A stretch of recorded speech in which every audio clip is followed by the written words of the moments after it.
Well, as it turns out, money is not evil. That's the big misunderstanding about money and God and the Bible. And I'm here. This is Gabe Kolstad with the Midweek Motivation episode of the Westside podcast. I am here in Houston, Texas with my friend Ryan Sidhom, pastor of River City Church in Vancouver, Washington. And we're here actually learning together this week about some things that we care deeply about.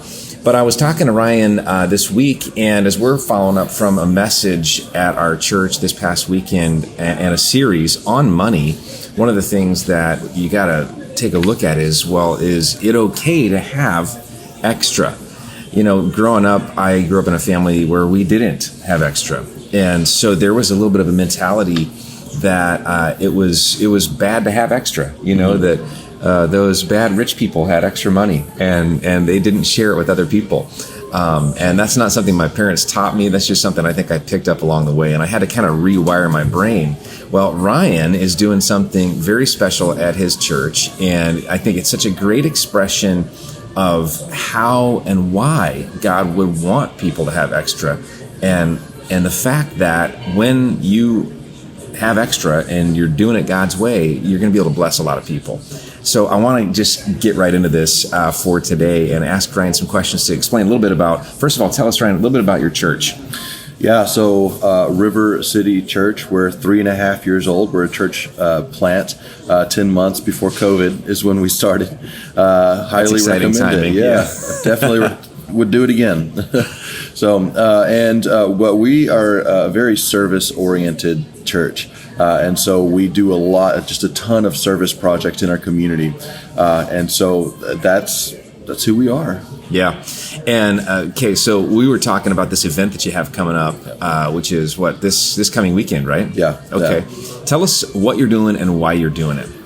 Yeah, so we have twice, every other week, we do we call it a Mercado Fresco, which means fresh market. Because our neighborhood is 26% Latino, and so we have a lot of poverty in our neighborhood and a lot of people who just don't have the means to get the food that they need. And so we do every 2 weeks this free fresh organic food market. So we're not giving bottom of the barrel stuff. We're giving the best of what we can give. And we do no questions asked. If you need food, come to this Mercado Fresco and just get what you need. And so you could either get a food box, milk, eggs, veggies, or you can come and get specifically what you need. And so we've been doing this every 2 weeks when the weather is right, basically farmers market season. We're coming up on the end of our second year. And first time that we did it, we served about 47 families is what I think it was, 47. Yeah. Wow. And now we're to the point where we are serving approximately 450 families each time. So that's incredible. Yeah. So every other week, 450 families get to roll through your church and go to a free farmer's market. Yes. That's amazing. Your church does lots of stuff like that, which is what triggered my attention because I think we share that in common. If you're from Westside, we have our Food Brigade, which is a large food ministry, happens every week. And it's motivated out of the same desire to make a difference in people's lives. Yeah. But there's something that's special that happens when you do have extra and you share it with somebody and they benefit from it, and there's a gratitude in their life. I mean, tell me about that feeling that you have when you see that all happening. Yeah. What's going through your mind and heart? It's the first time 2 years ago, I almost couldn't believe it when I was just, sitting there and I see a mom come up, with, trying to wrangle her 2 kids, and she's holding a baby, and we give her this food. And I just remember the first time she was like trying to pull out her wallet and oh wow. And but literally we and there was a little bit of a language barrier there because she spoke Spanish and I don't, and so but just trying to communicate with her, this is free, this is 100% free, and literally just the tears in her eyes as we handed her a can of baby formula. Wow. And just and she just kept saying thank you, and it's just and it doesn't get old, For sure. And so that was the first time I was just like, what is this, and then but every time we experience it's the same. We just get to see more grateful people now. And one of the funny things that happens, we start our markets at 11 a.m. That's when the doors open. But we have people lining up now starting at 8 a.m. or earlier. Yeah. And it's turned into like a pre-party. Okay. That's great. And so all these people get together and they socialize and I'll have music playing in the parking lot. And but it's so cool just to see almost the contagious joy of what we've been able to do for these people who I feel like were without hope, are now able to say, hey, we're going to, we have a means to provide for our family, and the joy that comes from that. So. Yeah, that's so cool. And okay, so two things kind of strike me about this. One is you're a new church just coming out of COVID.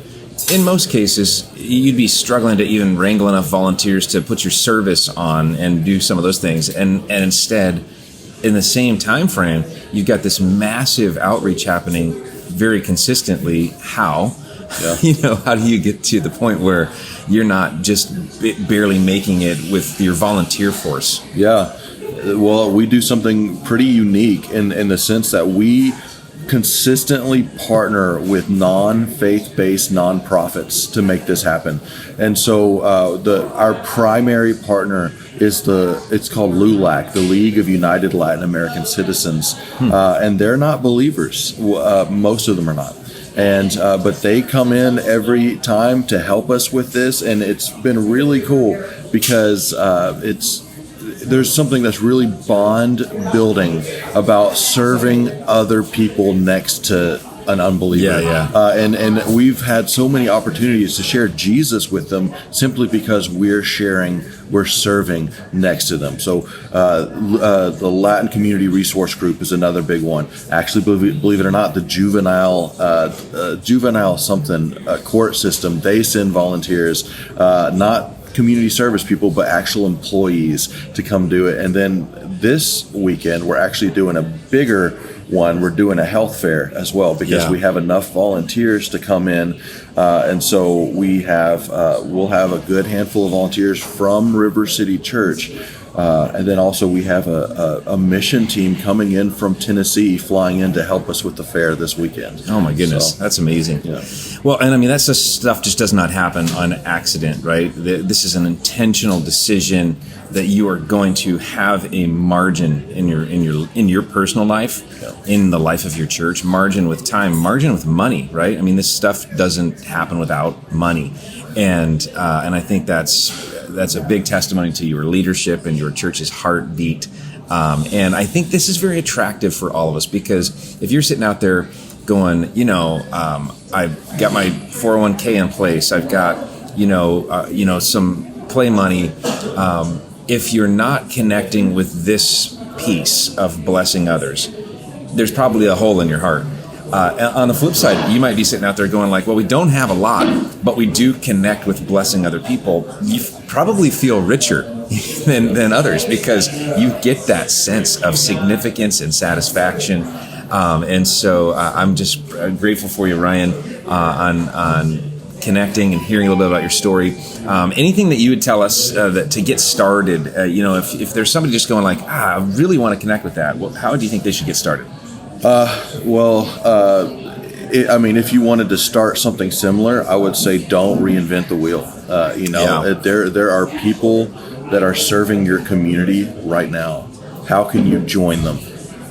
Because a lot of times I think we as churches are tempted to, hey, we want to do this, but we're going to start our own, and we isolate ourselves. But if you find somebody that's already doing something you are passionate about in your community, join them as they serve, and that'll give you the opportunity to, you'll have the opportunity to share Jesus with them when you earn that street cred. But also, one of the things we found is River City Church now carries the reputation we're 3.5 years old, but we carry the reputation of people like the Clark County Veterans Assistance Center, because we partner with them so much, and they're decades old. and have decades of a good reputation. But now we kind of get to ride the coattails of that reputation because we're so deeply entrenched with them. Same thing with LULAC, and all the other nonprofits that we partner with. So find one of the things we say is find where God's at work, and join him. That's right. And sometimes what God is doing doesn't always have a faith-based sticker on it. That's right. That's cool. Well, thanks, Ryan. Thanks for spending some time. I hope you enjoyed this. Hope it's sparked a little thought in your imagination about how your life could have some significance in blessing other people. And I hope that you're going to follow up with a couple of things. One, subscribe to this podcast and share it with somebody in your life. And secondly, we'd love for you to hop on westsidecommunitychurch.com to learn more. And if you're in the Vancouver, Washington area, swing by River City Church and say hi to Ryan. Yeah.